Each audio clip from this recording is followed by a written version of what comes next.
언제나 필승! 네, 반갑습니다. 필승입니다. 자, 이번에 분석해드릴 기업은 알테오젠입니다. 저는 알테오젠을 보면서 혁신은 이제 시작이라고 생각을 하고 있어요. 그 이유에 대해서 분석해드릴 것이고, 알테오젠에 대한 성장 모멘텀과 그리고 알테오젠이 왜 글로벌 바이오 제약사에 이름을 남길 수 있는 기업이 될 수 있는지에 대해서도 좀 분석을 해드리겠습니다. 일단 이번에 알테오젠이 주가가 급등하게 된 배경은 결국에는 머크의 키트로다가 알테오젠과 협력을 하면서 SC 제형, 머크의 키트로다 SC 제형이 세상에 나타날 것임이 거의 확실시 되기 때문에 그런 거예요. 참고로 키트로다 같은 경우는 면역 항암제로서 3세대 면역 항암제로서 전 세계 1위의 그런 바이오 치료제라고 보시면 되겠습니다. 작년 같은 경우도 매출이 무려 40조 이상이 나타났던 키트로다 하나로만 40조 이상의 매출을 발생시켰던 어마어마한 슈퍼 울트라 블록버스터 신약이라고 보시면 되겠고, 사실 이 키트로다가 이제 얼마 안 있으면 특허 기간이 종료가 됩니다. 이에 따라 신약급의 지위를 하나 얻어야지만 바이오 시밀러들 혹은 경쟁사들의 진입을 막을 수 있는 것이고, 그 중에서 가장 핵심적인 역할을 맡을 수 있는 게 SC 제형이고, 이 키트로다 SC 제형에 가능토록 하게 하는 기업이 알테오젠이기 때문에 이런 식의 급등이 작년에 급등이 나타났던 것이고, 최근 들어서는 주가가 꽤나 좀 강하게 조정을 받고 있죠. 주도 섹터가 완벽하게 바이오 제약에서 조선으로 바뀌면서 바이오 제약 섹터의 조정이 발생했고, 그중에서 대장주 역할을 했었던 알테오젠도 이 조정을 피할 수가 없었던 것입니다. 다만 제가 봤을 때에는 올해 상반기 내에, 빠르면 올해 1분기 내에 다시금 알테오젠에 주목받을 수 있을 날이 올 것이라고 보고 있어요. 따라서 저는 지금의 이 상태가, 지금의 시기가 기회의 장이 될 수 있다고 보고 있는 것입니다. 물론 제가 모든 영상은 매수매도 추천 리딩 아닙니다. 참고하시면 되겠습니다. 저 역시는 알테오젠에 현재로서는 투자하고 있지 않아요. 저는 알테오젠에 굉장히 여러 번 분석을 해드렸고, 우리 멤버방에서도, 텔레그램방에서도 꾸준하게 강조를 해드렸고, 알테오젠을 통해서 현재도 굉장히 좋은 수익을 내고 있습니다. 저는 알테오젠에 최근에 이제 일부 비중을 매도했었고, 다시 말씀드립니다. 일부 비중을 매도한 겁니다. 그리고 나머지 비중은 여전히 들고 가고 있어요. 여전히 나머지 비중을 들고 가고 있는 것이고, 근데 여기서 추가 매수까지 고려를 하고 있는 것입니다. 따라서 저 역시나 알테오젠에 투자하고 있고요.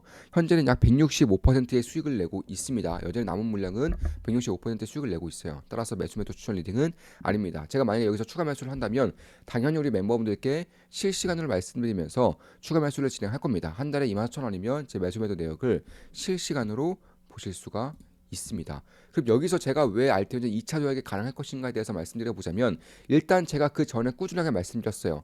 키트로다 SC 제형만으로도 알테오젠은 1조 정도, 1조 이상의 수익을 낼 수 있다라고 말씀을 드렸습니다. 그 이유에 대해서는 여러 번 말씀드렸었기 때문에 더 이상 말씀드리진 않을게요. 지금 보시면 시가총액이 약 16조 원 정도 됩니다. 16조 4천억 정도 되는데, 한 앞으로 4년 내, 4년에서 5년 내에 최소 1조 원 정도의 수익이 알테오젠의 로열티 수익으로 찍힐 거예요. 심지어 한 내년, 빠르면 올해 보시면 기하급수적인 실적의 성장이 이미 발생을 하고 있어요. 왜냐하면 로열티뿐만 아니라 라이센스 매출까지도 이제 유입이 될 것이고, 그리고 이번에 임상 3상에 대한 결과가 올해 1분기에 나타납니다. 키트로드 SC형에 대한 임상 3상 결과가 1분기에 나타날 것이고, 여기서 지금까지 이제 키트로드 머크에서 키트로드 SC형에 대한 그런 언급을 했던 것과 지금까지 SC형이 다른 쪽에서 어떤 역할을 해왔는지를 보게 된다면, 임상 통과는 사실상 제가 봤을 때는 높은 확률로 될 가능성이 있다라고 보고 있어요. 물론 저 역시나 이에 따른 그런 주목을 꾸준하게 하고 있습니다. 면밀히 살피고는 맞아요. 왜냐하면 알테오젠 입장에서,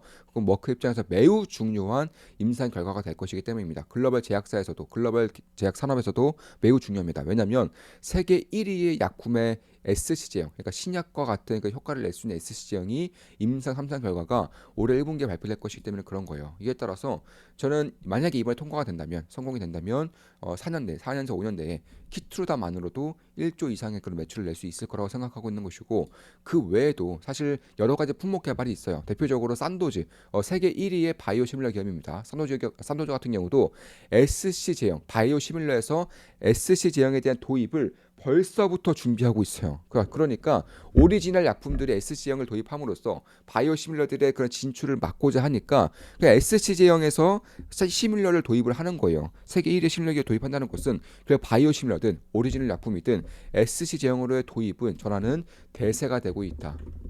왜냐하면 오리지널 그리고 바이오 시밀러, 할 것 없이 SG형의 도입을 진행하고 있기 때문에 그런 것입니다. 특히 산오피 같은 경우는 이제 오리지널 약품인 듀피젠트 같은 경우, 듀피젠트도 세계 블록버스터급 약품이죠. 이 천식과 아토피에 줄일 수 있는 약품이고, 역시나 듀피젠트 역시나 SC제형을 준비를 하고 있어요. 임상을 올해 내에 빠르면 올해 1분기, 늦어도 올해 상반기에 진행을 할 것이라고 생각을 하고 있습니다. 이에 따라서 만약에 듀피젠트까지 SG형에 대한 그런 전환을 확정시켜 놓는다면은 알테오젠의 그런 가치는 훨씬 더 올라갈 수밖에 없어요. 지금이야 뭐 키트루다에 주목되고 있지만 만약 듀피젠트라던가 혹은 ADC라던가, ADC도 이미 뭐 임상이 진행한다. 다이상교와의 그런 독점 계약을 맺었죠. 그런 것들 봤을 때에도 저는 이 SC제형이 그 키트루다에 대한 그런 신약에 대한 그런 지위라던가 혹은 특허를 연장시켜준다거나 이런 식의 도움을 줄 수 있을 뿐만 아니라 사실 신약으로서의 역할로서 특히 오리지널이든 시밀러든 전부 다 신약으로서의 역할 혹은 그 효능과 부작용에 대해서 훨씬 더 뛰어나질 수 있는 신약과 같은 그런 지위를 얻게 되고자 하는 그런 필수적인 관문이 될 수 있다라고 보고 있는 거예요. 이에 따라서 그리고 ADC 쪽, 이 차세대 항암제라고 불리고 있는 ADC 쪽에서도 SC 제형에 대한 개발이 매우 활발하게 진행될 준비가 하고 있습니다. 이미 다이치 상표 같은 경우는 혁신적인 ADC 파이프라인에서 피하 주사 SC 제형을 전력적으로 도입할 계획을 발표했고요. 이미 알테오젠과 협약을 맺었습니다. 자, 다이치 상표 어떤 기업이냐? ADC에서 전 세계 1등 기업이에요. 자, 그러니까 전 세계 1등의 그런 약품을 가지고 있는 키트루다를 가지고 있는 머크가 알테오젠과 계약을 맺었고요. 그리고 전 세계 1등의 바이오시밀러 기업인 산도즈가 알테오젠과 계약을 맺었습니다.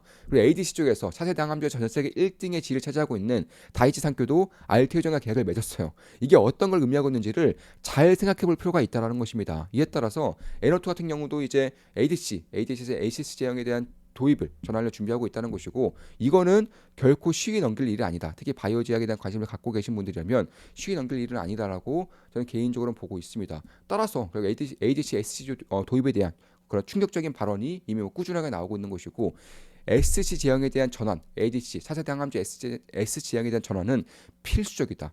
무조건 해야 된다. 이런 식의 얘기가 계속적으로 나오고 있는 것입니다. 왜냐하면 ADC의 가장 큰 문제 중에 하나가 바로 부작용이었어요. 그러니까 효과가 그만큼 뛰어나지면, 효능이 그만큼 뛰어나지면 반대급부로 부작용도 커질 수밖에 없는 것인데, 이 SC 제형의 피하 지방의 주사를 꽂음으로써, 그러니까 지금까지의 항암제는 전부 다 링거였죠. 동맥 주사였습니다. 핏줄에 동맥에 직접적으로 약품을 꽂아 넣음으로써 곧바로 몸에 어떠한 그런 방어 기제를 거치지 않고 몸에 흡수를 시키는 것이기 때문에 부작용에 대한 노출이 상당히 심했다는 것입니다. 그런데 SG형은 피하 주사 쪽에 이제 주사바늘을 꽂음으로써 굉장히 천천히 흡수되게 하는 거예요. 그러니까 핏줄에 곧바로 꽂기보다는 피하수제 꽂음으로써 훨씬 더 천천히 흡수되게 하는 것이고, 그리고 인체에서의 방어 기제가 작동하도록 하는 것에서 결국 부작용에 대한 감소가 있을 수밖에 없는 제형이다, 있을 수밖에 없는 방식이다라는 것이고, 뿐만 아니라 오히려 효과면에서도, 효능면에서도 SC 제형이 더 뛰어나다, 이런 식의 얘기가 계속적으로 나오고 있습니다. 왜냐하면 흡수가 천천히 되면서 몸에 대한 반응이 훨씬 더 긍정적으로 발생이 되기 때문이다라고 지금까지 알려져 있는데, 그래서 그런 것들을 봤을 때에도 결국에는 SC 적용에 대한 확대가 꾸준하게 발생할 것이고, 그 원년이 저는 올해가 될 것이라고 보고 있어요.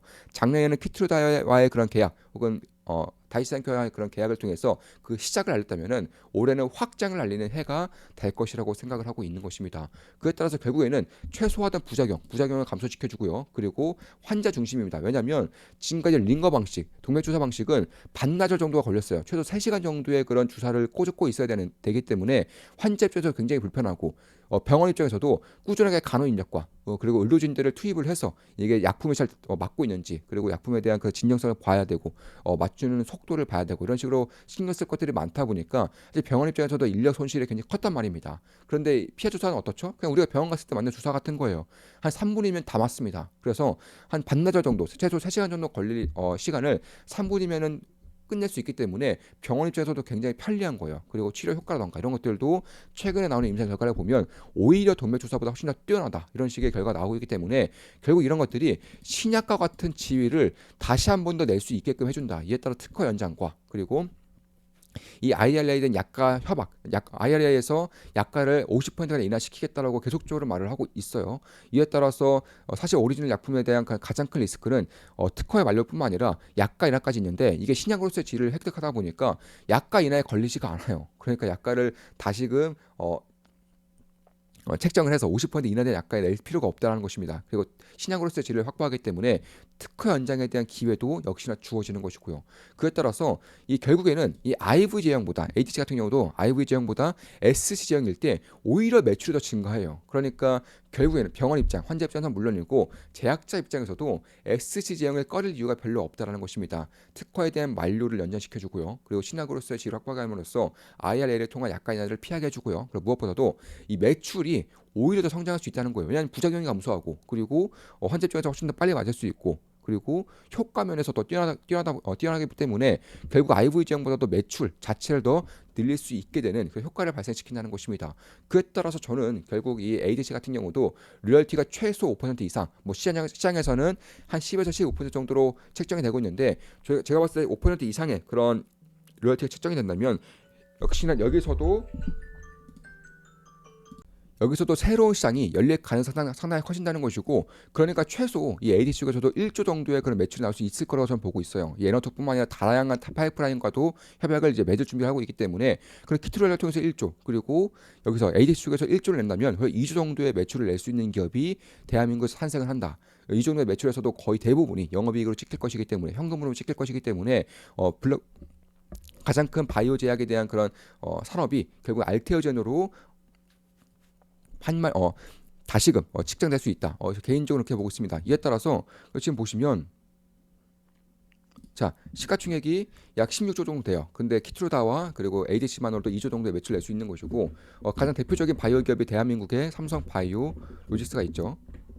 삼성바이오 로직스 같은 경우는 시총이 약 74조 정도 됩니다. 74조의 현재 영업이익이 2026년 기준 내년 기준으로도 한 1.5조 원 정도 돼요. 근데 알테오젠이 한 2조 정도에 그리고 시가총액이 현재로서는 한 16조 정도 된다고 보시면 결국 어느 정도 고평가되었는지 대해서도 각자가 한번 판단해볼 일입니다. 셀트리온 마찬가지죠. 셀트리온도 대표적인 바이오제약 기업입니다. 지금 보시면 시가총액은 약 42조 정도 됩니다. 42조의 매출 같은 경우, 영업이익 같은 경우도 내년 기준으로 약 1.5조 원, 1.6조 원 정도 날 것이기 때문에 역시나 알테오젠과 비교했을 때 알테오젠에 대한 업사이드를 한번 비교 분석해볼 수 있는 그런 요소들이 발생할 수가 있다라는 거예요. 그래서 그런 부분들을 봤을 때 저는 지금부터는 알테오젠에 대한 주목을 해야 한다라고 생각을 하고 있는 거예요. 그래서 그런 것들을 봤을 때에도 결국 말 그대로는 결국 ADC의 피하 주사의 전환, SG의 전환은 결국 핵심적인 패러다임이 될 수 있다라고 생각을 하고 있는 것입니다. 이에 따라서 에너투뿐만 아니라 다양한 ADC 파이프라인과 다이치 상교뿐만 아니라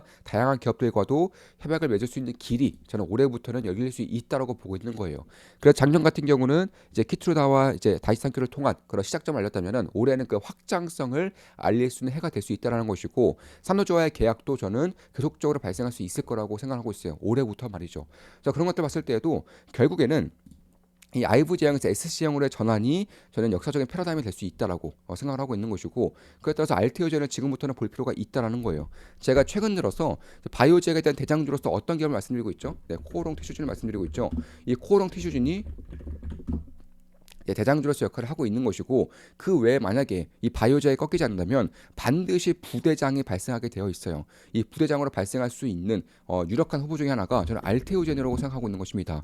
이에 따라서 코롱 티슈진이 끌고 알테오젠이 미는 형상이 바이오제에 나타나게 될 수도 있다. 왜냐하면 바이오제약이 꺾이지 않는다면 반드시 부대장이 나타나게 되기 때문에 이에 따라서 현재 가지고 있는 모멘텀이던가 혹은 성장성, 혹은 혁신성 혹은 이 알테오젠이 가지고 있는 엣지 있는 매력 이런 것들 봤을 때에도 충분히 가능성이 있다라고 생각을 하고 있는 것입니다. 따라서 결국에는 머크의 키트루다 SCL 같은 경우는 뭐 이번 인상 통과가 된다면 당연히 빠르게 시장에 침투할 것이고 12개월 내에 저는 40% 이상도 충분히 가능하다고 보고 있어요. 따라 40조 이상의 매출을 내고 있는 그런 블록버스터급의 약품이 SC 제형으로 1년 내에 50%가량 전환이 된다면 알테오젠 입장에서는 기회가 작을래야 작을 수가 없다라는 것입니다.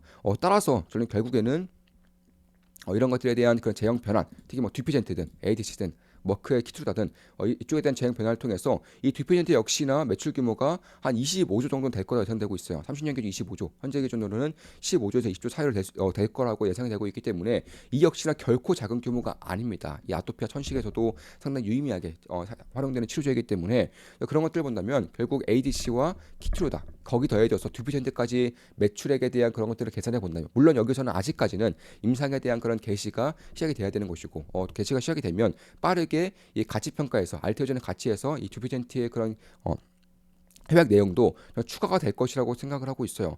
듀피엔트 같은 경우도 2031년에 만료될 것이기 때문에 그 전에 시장에 출시가 돼야 돼요. 그러니까 S 시장에 출시가 돼야 된다는 말입니다. 근데 임상 3상과 1상을 진행해야 되는 것인데 이 시간을 생각했을 때에는 한 5년 정도 걸립니다. 한 5년 정도 걸리기 때문에 지금부터는 올해부터는 임상에 개시가 되어야지만 이 특허 만료가 되기 전에 신약을 다시금 출시를 함으로써 특허 만료 연장을 시키고 시장으로서의 지위를 확보함으로써 ILA를 통한 그런 약가 인하에 대한 리스크를 피하게 될 수 있다라는 것입니다. 그래서 그런 것들을 봤을 때에도 결국에는 듀피젠트 같은 경우도 특허 만료 위험이 앞으로 6년 내에 다가오고 있고 이에 따라서 5년 정도가 걸릴 것이기 때문에 이 알테오젠의 SC형을 올해 빠르면 올해 상반기 1분기 내에 이제 시작이 될 것이다. 늦어도 상반기 내에는 저는 시작이 될 것이라고 생각하고 있는 것이고 결국 시간 문제라고 보고 있는 거예요. 이들 입장에서 결국 SC형을 득해야 되는 것은 너무나도 중요한 일이 된 것입니다. 그에 따라서 AGC, 키트루다 혹은 이 듀피젠트뿐만 아니라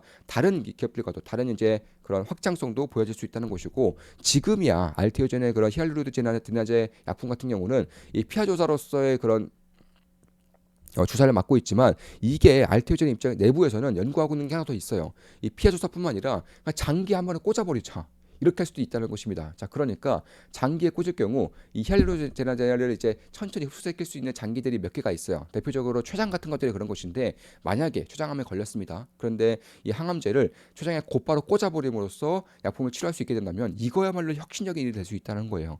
자, 그러니까 지금까지 이 항암제가 부작용이 셀 수밖에 없었던 것들이 결국에는 온 몸에 돌게 되면서 이 항암 역할만 하면 되는 것인데 그 외 정상세포도 다 죽이면서 발생되는 부작용이 컸다는 거예요. 그래서 눈도 안 보이고 항상 머리가 어지럽고 머리카락이 빠지고 손톱이 빠지고 얼굴색이 누래지고 검해지고 이런 식의 부작용이 나타났다는 것인데 이게 이제 온몸에 맞는 것이 아니라 특정 장기에 딱 꽂아버릴 경우에는 엄청난 효과가 발생할 수 있다라는 거예요. 이런 것들을 내부적으로 현재 임상을 진행하고 있는 것이고 여기서 만약에 어느 정도의 효과가 나타나게 된다면 지금으로서 피하 조사로서의 그런 역할을 충분히 수조 원 정도의 매출을 낼 수 있는 그런 기업으로서 활용할 것인데 만약에 이쪽에 대한 가시성이 드러나게 될 경우에는 밸류에이션적인 리레이팅이 매우 가파르게 발생할 수 있다. 그리고 그 외에 ADC, SC형의 계약의 확장성이 올해부터는 발생할 것이다. 이렇게 생각하고 있는 것이고요. 따라서 SC형이 부작용을 감소시켜주고 효능을 오히려 증대시켜줌으로써 그러니까 신약과도 같은 역할을 하고 있다는 것이고 ADC 시장의 판도가 이미 다이치 상표를 통해서 바뀌고 있다는 점, IVG형에서 SC형을 바뀌고 있다는 점도 역시나 눈여겨볼 필요가 있다라는 거예요. 그래서 그에 따라서 ADC 분야에서 독보적인 지위를 가지고 있고요. 기술에 대한 안정성과 추가 계약 가능성 이쪽을 저는 주로 보고 있다는 것입니다. 따라서 결국 뭐 그 외에도 그 외 파이프라인도 성장 호르몬 임상도 진행하고 있습니다. 성장 호르몬도 전 세계적으로 수조 원에 달하는 그런 굉장히 큰 시장이기 때문에 이게 지금까지는 중국이라던가 혹은 한국에서도 중국 약품을 주로 수입해와서 쓰는 경우가 많은데 이런 것들이 만약 통과가 된다면 국산 약품으로서의 그런 성장 호르몬도 시장에 허가가 될 경우에는 이 역시나 결코 작은 규모가 아니에요. 이미 중국에서만 해도 수천억 조 단위의 그런 시장 규모가 형성되고 있는 것이고 한국도 사실상 굉장히 알게 모르게 시장이 좀 커지고 있는 그런 상태라는 것에서 이쪽에 대한 그런 가능성도 보고 있다. 그리고 테르카제 같은 경우는 뭐 말할 것도 없죠. 아일리아 제형 특허 같은 경우도 이미 뭐 삼천전자과 이제 알테오젠이 거의 독보적으로 이쪽 시장에 대한 시뮬러 시장을 먹을 수 있다는 점에서 역시 수조 원 정도 아일리아가 한 10조 정도의 시장 규모를 가지고 있기 때문에 수조 원 정도 시장 규모를 차지할 수 있게 된다는 점은 역시나 결코 작은 규모가 아닙니다. 왜냐 알테오젠의 시가총액이 16조밖에 안 되기 때문에 그에 따라서 테르카제라던가 아일리아 제형 특허라던가 아니면 성장 호르몬 이런 것들도 자체적인 파이프라인도 결코 매력적이지 않지 않은 그러니까 매력적인 그런 파이프라인을 볼 수 있는 것이고 이에 따른 가치 밸류에이션도 이제는 임상에 대한 끝으로 오면서 저는 추가가 될 것이라고 생각하고 있는 것입니다. 그 외에도 뭐 공장 설립에 대한 계획도 꾸준하게 진행이 되고 있습니다. 이에 따라서 본인이 원료를 생산하겠다는 거예요. 그러니까 글로벌 제약사와 협약을 맺을 때 이 원료를 공급해 줘야 되는 것인데 이게 외부 업체를 통해서 원료를 공급하는 것이 아니라 본인의 CDMO에 대한 공장을 설립함으로써 이쪽에 대한 원료를 직접 공급을 해줄 경우에는 역시나 작지 않은 영업이익에 대한 추가가 있을 수 있다는 것입니다. 자, 이것으로 방송 마치겠습니다. 지금까지 알테오에 대한 분석이었고 앞으로도 좋은 분석, 좋은 기업 분석으로 찾아뵙겠습니다. 필승 구독, 알림 설정, 좋아요는 여러분들께 돈이 됩니다. 자, 주식 투자에 대해서 제대로 배우고 싶고 올바른 길로 나아가고 싶으신 분들, 결국 현명한 투자자로서 홀로 나아갈 수 있을 정도의 실력을 갖추고 싶으신 분들은 좋은 마켓 분석 멤버로 오시면 되겠습니다. 제가 온라인을 통해서 제 모든 것들을 전수해드리는 필승 투자 아카데미입니다. 필승이었습니다. 필승!